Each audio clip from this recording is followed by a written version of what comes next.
તો સ્વાગત છે તમારું અમારા નવા બ્લોગમાં. જય શ્રી કૃષ્ણ, જય દ્વારકાધીશ. આજે હું ને અજયભાઈ માતાજીના દર્શન કરવા માટે જાય છીએ. જેની ટ્રેનિંગ સરખી રીતે પૂરી થઈ ગઈ છે, તો માતાજીને થેન્ક યુ કહેવાનું છે અને એના આશીર્વાદ પણ લેવાના છે. તો અમે ઘરેથી નીકળી ગયા છીએ મારી બેસ્ટીમાં. લગભગ અડધો રસ્તો તો પૂરો થઈ ગયો છે, પણ જો ટ્રાફિક છે એટલે તો જો વિચાર્યું કે ત્યાં સુધીમાં ચા પી લઈએ. આજે ચા પી લીધી છે અને હવે અમે પાછા નીકળશું. તો બ્લોગમાં બન્યા રહેજો. તો અમે મંદિરે પહોંચી ગયા છીએ અને જોઈએ જે ગાડી રાખે છે અને બહુ જ ઠંડી છે. હજી તો અમે ચડીને ઉતરશું, પાછા ઘરે જશું ત્યારે તો કેવી ઠંડી હશે. અત્યારે તો મંદિરે પહોંચી ગયા છીએ અને હવે ચડવાનું ચાલુ કરીશું ફટાફટ. અને આરતીના ટાઈમે તો ઉપર પહોંચી જ જશું. મારે વાર લાગશે ચડતા, એટલે હજી મારી યારે ધીમે ધીમે ચાલશે. તો બ્લોગમાં બન્યા રહેજો.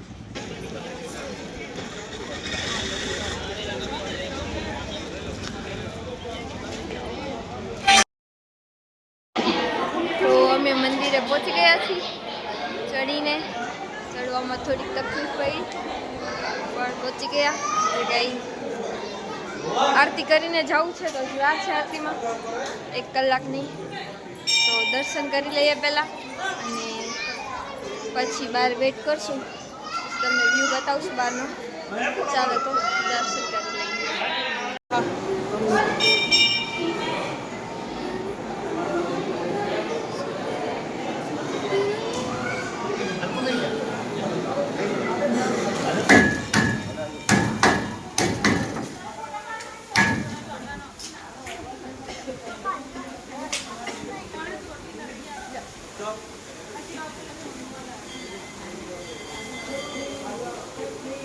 તો અમે દર્શન કરી લીધા છે અને આરતીમાં હજી વાર હતી, તો પછી ઘરે જવામાં મોડું થઈ જાય ને, ઠંડી બહુ જ છે. તો હવે અમે નીચે પાછા ઉતરી રહ્યા છીએ. ટ્રાફિક ચોટીલા ગમે ત્યારે આવો ને, આટલો તો ટ્રાફિક હોય જ. ઓછામાં ઓછો ટ્રાફિક છે. ઓછામાં ઓછા ટ્રાફિકમાં અહીંયા ફૂલ ટ્રાફિક હોય. તો આ બધા ઉપર ચડે છે એટલે આરતી ટાઈમે પહોંચશે. અમે હવે ઉતરવાનું ચાલુ કરી દીધું છે. બ્લોગમાં બન્યા રહે છે.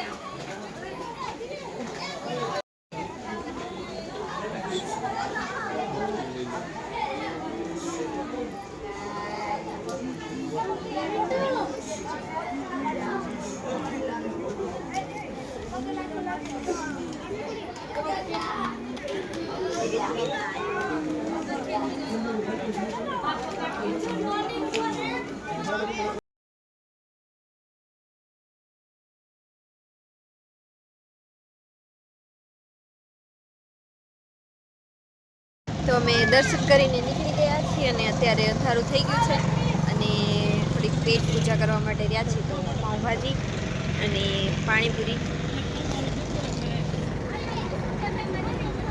આજે ગાડી હલાવવાનો એટલે આપણે કંઈ વાંધો નથી, આડું આવી જાય, પણ એને ઠંડી લાગવાની છે. તો ચાલો નાસ્તો કરી લઈએ અને પછી ઘર ભેગા થઈ જાય એ પહેલાં કે બહુ ઠંડી લાગે.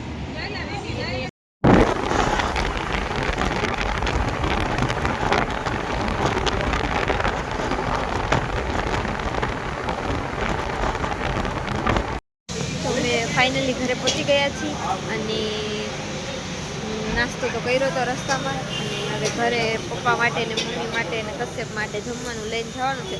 અને હું ને અજય થોડું થોડું ખાશું. તો પીઝા, બર્ગર, ઢોસા અને ચાઇનીઝ. એફએનએફ હવે બંધ થઈ ગયું છે, તો અમારે ચાઇનીઝ બહારથી લઈને ખાવું પડે છે. એનું દુઃખ છે અમને.